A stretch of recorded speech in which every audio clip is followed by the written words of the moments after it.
waa frère xadis bi dafa am bés yonent bi sallallahu alayhi wasallam dugg ci këram ànd ak njàqare ginnaaw loolu ci la wax laa ilaha illallah waaye ci la ci teg ni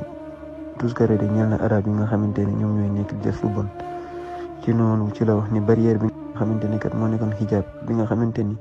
moo làmboon moo séparé woon nit yi ak Yaajuuj ak Maajuuj barrière boobu de ubbeeku ni ci lu toll ni rek boo jëlee sa baaraam bu mag bi ak sa baaraam index bi def ko ran noonu ubbeeku na ci lu toll noonu ci noonu ci ko Zeynab laaj ni ko waaw yow yonent bi ndax kat ñun dinañ alku te am na ñu nekk ci ñun ñoo xamante ne ñu baax lañ ci la ko yonent bi ni tànk le lu bon mi ngi wëy di tasaaroo ci kaw suuf loolu de mën na nekk pour waneen rek lépp loo xamante ne lu bon la li nga xamante ne nu mu bëree si kaw suuf